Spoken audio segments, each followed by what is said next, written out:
Okay dear student, এখন আমরা lecture 2 তে চলে যাব। তো লেকচার 2 তে সকলকে স্বাগতম জানাচ্ছি। আমি অ্যাডভোকেট মোহাম্মদ ইব্রাহিম খান। ঠিক আছে বন্ধুরা, তো আজকে আমরা লেকচার 2 তে যাব। সেটা হচ্ছে সুনির্দিষ্ট প্রতিকার আইন 1877। সুনির্দিষ্ট প্রতিকার আইন 1877 এর লেকচার 2 পড়াবো আপনাদের আজকে। তো চলুন লেকচার 2 তে যাওয়ার আগে এই জিনিসটা একেবারে মাথায় গেঁথে ফেলেন এবং এটা চমৎকার ভাবে একটা নোট করে ফেলেন। আপনারা নোট করে ফেলেন, কারণ এটা ঠোঁটের আগায় থাকতে হবে, শুধু এটা মুখস্থ হইলে হবে না, এটা একটা ঠোঁটের আগায় ঠোঁটস্থ থাকতে হবে। সেটা কি খেয়াল করে দেখুন সবাই। এখানে বলা আছে সুনির্দিষ্ট প্রতিকার 1877 বলা আছে যে মোট 8টা প্রতিকার। তো সুনির্দিষ্ট প্রতিকার আইনে মোট প্রতিকার কতটি? 8টা প্রতিকার। 8টি প্রতিকার কয় ভাবে দেওয়া হয়? 5 ভাবে দেওয়া হয়, 5 পদ্ধতিতে দেওয়া হয়, 5 ধরনের নিয়মে দেওয়া হয়। এটা বলা আছে কততে? সুনির্দিষ্ট প্রতিকার আইনে 5 ধারায়। তাহলে মাথায় রাখবেন, সুনির্দিষ্ট প্রতিকার আইনে মোট প্রতিকার কতটি? প্রতিকার হলো 8টি। প্রতিকার কয়টা? 8টা। আর কয় ভাবে দেওয়া হয়? 5 ভাবে দেওয়া হয়, 5 ধারায় 5 ভাবে। সুনির্দিষ্ট প্রতিকার আইনের 5 ধারাকে বলা হয় ওই আইনের প্রাণ, অর্থাৎ সুনির্দিষ্ট প্রতিকার আইনের 5 ধারাকে বলা হয় এই আইনের প্রাণ, অর্থাৎ 5 ধারা আপনাকে জানতেই হবে। তাহলে মোট প্রতিকার কতটি সবাই বলেন তো? 8টা প্রতিকার। কয় ভাবে দেওয়া হয়? 5 ভাবে দেওয়া হয়। 8টা প্রতিকার 5 ভাবে দেওয়া হয়, 8টা প্রতিকার 5 ভাবে দেওয়া হয়। তো কি কি আছে? এই দেখেন, প্রথম প্রতিকার। প্রথম প্রতিকারটা কি দেখেন? প্রথম প্রতিকার স্থাবর ও অস্থাবর সম্পত্তির দখল পুনরুদ্ধার। বলা আছে ধারা 8 থেকে 12। স্থাবর ও অস্থাবর সম্পত্তির দখল পুনরুদ্ধার বলা আছে কততে? ধারা 8 থেকে 12। এই যে 5 ধারার এই প্রতিকারটা এইভাবে দেওয়া হয়: দখল গ্রহণ, দাবিদারকে অর্পণ। এই দেখেন 8 থেকে 12, 8 থেকে 11, সরি 8 থেকে 11। এই যে আপনার প্রথম প্রতিকার, আমি মিলিয়ে মিলিয়ে আপনাদের দেখাবো। তো 8টা প্রতিকারের প্রথম প্রতিকারটা কি? স্থাবর ও অস্থাবর সম্পত্তির দখল পুনরুদ্ধার। স্থাবর ও অস্থাবর সম্পত্তির দখল পুনরুদ্ধার বলা আছে কততে? ধারা 8 থেকে 12। ধারা 8 থেকে 12তে বলা আছে কি পদ্ধতিতে বলা আছে? আদালতের এই প্রতিকারটা কিভাবে দেয়? এইভাবে দেয়: 5 ক দখল গ্রহণ, দাবিদারকে অর্পণ। এই দেখেন ধারা 8 থেকে 11 এই পদ্ধতিতে দেয়। আদালত কি করে? দখলটা গ্রহণ করে, গ্রহণ করে নিজের সম্পত্তি নিজের কাছে আনে এবং যে দাবি করছে তাকে ফেরত দিয়ে দেয়। দখল গ্রহণ, দাবিদারকে অর্পণ। আশা করি বুঝতে পারতেছেন। আবার এটা লেখাবো, আবার দেখাবো আপনাদের। 2 নাম্বার, চুক্তির সুনির্দিষ্ট বাস্তবায়ন। চুক্তির সুনির্দিষ্ট বাস্তবায়ন ইংলিশে বলা হয় স্পেসিফিক পারফরমেন্স অফ কন্ট্রাক্ট। চুক্তির সুনির্দিষ্ট বাস্তবায়ন 12 থেকে 30। 12 থেকে 30। এই বছর দলিল সংশোধন, রেকটিফিকেশন অফ ইনস্ট্রুমেন্ট 31 থেকে 34। তারপর হচ্ছে চুক্তি বাতিল, ক্যান্সেলেশন অফ কন্ট্রাক্ট। দলিল বাতিল, ক্যান্সেলেশন অফ ইনস্ট্রুমেন্ট 39 থেকে 41। তাহলে দেখেন আমি এখানে এই যে এই কটা লিখে রাখলাম, এই যে ক, 5 ক, এই যে 5 ক, এই প্রতিকারটা দেওয়া হয় এইখানে। আর এই যে 3টা প্রতিকার 2, 3, 4, 5, এই যে 2 থেকে 5 পর্যন্ত এই 4টা প্রতিকার দেওয়া হয় কি করতে? যা করা, ঠিক আছে, যা করা উচিত তা করতে আদেশ দেওয়া। যা করা উচিত, যা করা উচিত তা করতে আদালত আদেশ দেয়। এই 5 খ, এইভাবে এই প্রতিকারটা আদালত দিয়ে থাকে। 5 খ, যা করা উচিত তা করতে আদালত কি করে? আদেশ করে। যা করা উচিত তা করতে আদালত কি করে বলেন তো? আদেশ করে। যা করা উচিত তা করতে আদালত কি করে বলেন তো? আদেশ করে। এইভাবেই প্রতিকারটা দেওয়া হয়, এই কয়টা। তাহলে এমসিকিউ এর জন্য খুবই ইম্পর্টেন্ট। চুক্তির সুনির্দিষ্ট বাস্তবায়ন কততে আছে? 12 থেকে 30। দলিল সংশোধন, দলিল সংশোধন কততে বলা আছে? 5 খতে বলা আছে 31 থেকে 34। চুক্তি বাতিল 5 খতে বলা আছে 35 থেকে 38। দলিল বাতিল 5 খতে বলা আছে 39 থেকে 41। এটা কি ছিল 5 খতে? যা করা উচিত তা করতে আদালত আদেশ দেয়। এখানে উচিত শব্দটা আমি ভুলে লিখি নাই। যা করা উচিত তা করতে আদালত আদেশ দেয়। এই যে 4টা জিনিস, 4টা প্রতিকার আদালত কি করে? আদেশ দেয়। এখানে আমি লিখে দিলাম 2, 3, 4, 5। এই 4টা প্রতিকার আদালত এই পদ্ধতিতে দেয়। এইবার আসেন 6 নাম্বারকে বলা হয় ঘোষণামূলক মোকদ্দমা। 6 নাম্বারকে কি বলে বলেন তো? ঘোষণামূলক মোকদ্দমা বলে। এটার 2টা নাম। এই একটাকে বলা হয়, এটাকে বলা হয় জরিমানা ব্যতীত প্রতিকার, দ্বিতীয় বলা হয় ডিক্রি জারির দরকার নাই। ঘোষণামূলক মোকদ্দমা ইংলিশে বলে ডিক্লারেটরি সুট। Declaratory suit. এই দেখেন 5 ঘ, 5 ঘতে এই প্রতিকারটা আদালত প্রদান করে। ঘোষণামূলক মোকদ্দমা অর্থাৎ জরিমানা ব্যতীত প্রতিকার। জরিমানা ব্যতীত প্রতিকার, এখানে লেখা থাকে জরিমানা ব্যতীত প্রতিকার। এইবার আসেন 7 নাম্বার প্রতিকারটা আমি এখানে লিখে দিতেছি 6 নাম্বার, এই দেখেন 6 নাম্বার প্রতিকারটা। তারপর 7 নম্বরে কি দেওয়া, রিসিভার নিয়োগ, কি দেওয়া বলেন তো, রিসিভার নিয়োগ, অ্যাপয়েন্টমেন্ট অফ রিসিভার। এই দেখেন উমু, 5 উমুতে মিলিয়ে মিলিয়ে পড়তে হবে, 5 উমুতে appointment of receiver, appointment of receiver. এবং 8 নম্বরে বলা, এই যে আমি এখানে লিখে দিচ্ছি 7, এই 7 লিখে দিচ্ছি। এবং 8 নাম্বার দেখেন নিষেধাজ্ঞা, ইনজাংশন, ইনজাংশন নিষেধাজ্ঞা, নিষেধাজ্ঞা বলা আছে 52 থেকে 57, এইটা বলা আছে এই যে 5 গতে বলা আছে, এই যে শেষের 8 নাম্বার প্রতিকারটা এখানে দেওয়া আছে। তাহলে এটা বলা আছে কততে, 5 গতে বলা আছে। আশা করি আপনারা বুঝতে পেরেছেন। তাহলে আপনারা বুঝতে পারতেছেন 8 ধরনের প্রতিকার, সুনির্দিষ্ট প্রতিকার আইনে কয় ধরনের প্রতিকার বলা আছে, উত্তর হবে 8 ধরনের প্রতিকার। কয় ভাবে দেওয়া হয়, 5 ভাবে দেওয়া হয়। সুনির্দিষ্ট প্রতিকার না 8 ধরনের প্রতিকার 5 ধারা অনুসারে 5 ভাবে দেওয়া হয়। এক নাম্বারটা কি, স্থাবর ও অস্থাবর সম্পত্তির দখল পুনরুদ্ধার, এই প্রতিকারটা দেওয়া হয় 5 কতে, দখল গ্রহণ দাবিদারকে অর্পণ।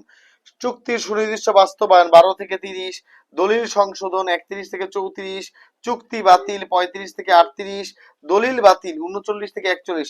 এই 4টা প্রতিকার দেওয়া হয় একটা কথায়, যা করা উচিত তা করতে আদালত আদেশ দেয়, দেখেন এখানে লিখে দিছি। তারপরে হচ্ছে ঘোষণামূলক মোকদ্দমা, জরিমানা ব্যতীত প্রতিকার, এটা হচ্ছে 5 ঘতে দেওয়া আছে, এই দেখেন 6 নাম্বার লিখে দিয়েছি। রিসিভার নিয়োগ 5 উমুতে বলা আছে, 5 কিসে বলা আছে, উমুতে বলা আছে, এই যে 5 উমুতে 7 নাম্বার এটা। তারপরে কি বলা আছে, নিষেধাজ্ঞা, ইনজাংশন, নিষেধাজ্ঞা, ইনজাংশন, নিষেধাজ্ঞা, ইনজাংশন, এই দেখেন 5 গতে বলা আছে, 5 গ, যা করা উচিত না, যা করা উচিত না আদালত তা করতে কি করে বলেন তো, আপনাকে নিষেধ করবে। যা করা উচিত না আদালত তা করতে আপনাকে কি করবে বলেন তো, নিষেধ করবে। আশা করি আপনারা বুঝতে পারছেন। সুনির্দিষ্ট প্রতিকার 8টা প্রতিকার আদালত 5 পদ্ধতিতে দেয়, 5 ভাবে দেয়, 5 ধারায় 5 পদ্ধতিতে দেয়। এক হচ্ছে স্থাবর, এক হচ্ছে স্থাবর ও অস্থাবর সম্পত্তি দখল পুনরুদ্ধার 8 থেকে 12, এটা কি কিভাবে দেয়, 5 কতে, দখল গ্রহণ দাবিদারকে অর্পণ। চুক্তির সুনির্দিষ্ট বাস্তবায়ন 12 থেকে 30, দলিল সংশোধন 31 থেকে 34, চুক্তি বাতিল 35 থেকে 38, দলিল বাতিল 39 থেকে 41। এই 4টা প্রতিকার আদালত দেয় এইভাবে, যা করা উচিত তা করতে আদালত আদেশ করে, যা করা উচিত তা করতে আদালত আদেশ করে। তারপর হচ্ছে ঘোষণামূলক মোকদ্দমা, ডিক্লেরেটরি স্যুট 42-43 বলা আছে, এটা 5 ঘোড়া, এখানে বলা আছে, ওই দেখেন 6 নম্বর মিলিয়ে পড়বেন, যা ঘোষণামূলক মোকদ্দমা। 7 নম্বরে বলা আছে রিসিভার নিয়োগ, 5 উমো, রিসিভার নিয়োগ, ওই 7 নম্বর লেখা আছে। এবং 8 নম্বরে লেখা আছে ইনজাংশন, নিষেধাজ্ঞা, 5 গ লেখা আছে, দেখছেন, যা করা উচিত না আদালত তা করতে নিষেধ করে, 52 থেকে 57। আশা করি আপনারা পুরো বিষয়টা সুন্দরভাবে বুঝতে পারছেন। এইবার চলেন, এবার চলেন সুনির্দিষ্ট প্রতিকার আইনের এই ধারাটা আরেকটু পুঙ্খানুভাবে বিশ্লেষণ করি। ওকে ডিয়ার স্টুডেন্টস, আপনারা তো ওইখানে একটু দূরে দূরে দেখছেন, হয়তো বা অনেকের একটু দেখতে অসুবিধা হয়েছে বা ছোট ছোট লাগছে, অসুবিধা হয়েছে, তাদের জন্য আবার সুন্দর করে দিলাম। এই দেখেন সুনির্দিষ্ট প্রতিকার আইনের প্রতিকার মোট কয়টা, 8টা প্রতিকার, 8টা প্রতিকার। একটু দেখেন ধারা বিশ্লেষণ দেখেন। প্রথম প্রতিকারের নাম কি, স্থাবর ও অস্থাবর সম্পত্তির দখল পূর্ণ। স্থাবর মানে এক কথায় বাংলায় বুঝবেন জমি, জমি যে সম্পদ এক জায়গা থেকে আরেক জায়গায় সরে না, যেমন জমি। অস্থাবর সম্পত্তি বলতে কি বোঝায়, যে সম্পদ এক জায়গা থেকে আরেক জায়গায় সরে, টাকা, গহনা, ঠিক আছে। স্থাবর অস্থাবর সম্পত্তির দখল পুনরুদ্ধার 8 থেকে 11। এবার দ্বিতীয় প্রতিকার দেখেন, চুক্তির সুনির্দিষ্ট বাস্তবায়ন, স্পেসিফিক পারফরমেন্স অফ কন্ট্রাক্ট 12 থেকে 30। 3 নাম্বার দেখেন দলিল সংশোধন 31 থেকে 34। তারপর হচ্ছে চুক্তি বাতিল 35 থেকে 38, সুনির্দিষ্ট প্রতিকার ধারা 35 থেকে 38। তারপর হচ্ছে কি দলিল বাতিল, ক্যান্সেলেশন অফ ইনস্ট্রুমেন্ট, এই যে দলিল বাতিল 39 থেকে 41। এরপর হচ্ছে ঘোষণামূলক মোকদ্দমা 42 থেকে 43। আশা করি বুঝতে পারতেছেন। রিসিভার নিয়োগ, অ্যাপয়েন্টমেন্ট অফ রিসিভার ধারা 44 এবং নিষেধাজ্ঞা, ইনজাংশন 52 থেকে 57। এই হচ্ছে সুনির্দিষ্ট প্রতিকার আইনের ধারা বিশ্লেষণ। দেখেন কত সুন্দর করে চলে আসছে, আপনারা এইভাবে মাথায় রাখবেন। সুনির্দিষ্ট প্রতিকারের মোট প্রতিকার হচ্ছে 8টি, দেয়া হয় কয় ভাবে, দেওয়া হয় 5 ভাবে। এইবার চলেন এই 8টা প্রতিকার কিভাবে 5 ভাবে দেওয়া হয় সেটা দেখি এখন। আমি আবার একটু বলতেছি, আমি 10 সেকেন্ড সময় নিচ্ছি। সুনির্দিষ্ট প্রতিকারের মোট প্রতিকার হচ্ছে 8টা। 1 নাম্বার স্থাবর ও অস্থাবর সম্পত্তি দখল পুনরুদ্ধার ধারা 8 থেকে 11। 2 চুক্তির সুনির্দিষ্ট বাস্তবায়ন 12 থেকে 30। 3 দলিল সংশোধন 31 থেকে 34। 4 চুক্তি বাতিল 35 থেকে 38। 5 দলিল বাতিল 39 থেকে 41। 6 ঘোষণামূলক মোকদ্দমা 42 43। 7 রিসিভার নিয়োগ ধারা 44। 8 হচ্ছে নিষেধাজ্ঞা 52 থেকে 57। আশা করি আপনারা বুঝতে পারছেন। এবার চলেন আমরা এখন কিভাবে 5টা প্রতিকার দেওয়া হয় সেটা দেখি। ওকে ডিয়ার স্টুডেন্ট, এখন আমরা যে জিনিসটা খেয়াল করব, এই যে ধারা 5কে বলা হয় সুনির্দিষ্ট প্রতিকার আইনের প্রাণ। ধারা 5কে কি বলা হয় বলেন তো? সুনির্দিষ্ট প্রতিকার আইনের প্রাণ বলা হয় ধারা 5কে। ধারা 5কে সুনির্দিষ্ট প্রতিকার আইনের প্রাণ বলা হয়। তো আমরা এখন এই ধারা 5টা আপনাদের পড়াবো। ধারা 5কে বলা হয় সুনির্দিষ্ট প্রতিকার আইনের প্রাণ। এখানে বলা হয়েছে যে 8টা প্রতিকার, ওই 8টা প্রতিকার 5 ভাবে দেওয়া হয়। ধারা 5-এ বলা আছে কিভাবে প্রতিকার প্রদান করা হয়। ঠিক আছে, কিভাবে সুনির্দিষ্ট এখানে আসবে, কিভাবে সুনির্দিষ্ট প্রদান করা হয়, হাউ স্পেসিফিক রিলিফ। এখানে আছে 5 ভাবে দেওয়া যায়। কয় ভাবে? 5 ভাবে। খেয়াল করেন, দেখেন তো ওই 8টা প্রতিকার পান কিনা। এই দেখেন, 1 দখল গ্রহণ দাবিদারকে অর্পণ। দখল গ্রহণ দাবিদারকে অর্পণ 8 থেকে 11, ওই প্রথম প্রতিকারটা। দ্বিতীয়, যা করা উচিত তা করতে আদালত আদেশ প্রদান করে। যা করা উচিত তা করতে আদালত আদেশ প্রদান করে। এই দেখেন, চুক্তির সুনির্দিষ্ট বাস্তবায়ন মিলল, দলিল সংশোধন, চুক্তি বাতিল, দলিল বাতিল। আচ্ছা, যা করা উচিত না, যা করা উচিত না তা করতে নিষেধ করে, এই নিষেধাজ্ঞা 52 থেকে 57। জরিমানা ব্যতীত ঘোষণামূলক মোকদ্দমা, এই ডিক্লেটরি সুট 42 থেকে 43। এবং উমতে বলা আছে রিসিভার নিয়োগ, অ্যাপয়েন্টমেন্ট রিসিভার অর্থাৎ 44-এ বলা আছে। আশা করি আপনারা বুঝতে পারছেন। জরিমানা ব্যতীত প্রতিকার বলতে বোঝায় ঘোষণামূলক মোকদ্দমা, এবং ঘোষণামূলক মোকদ্দমায় ডিক্রি জারির কোনো প্রয়োজন নাই। আশা করি এই জিনিসটা পরিপূর্ণ আপনারা বুঝতে পারছেন।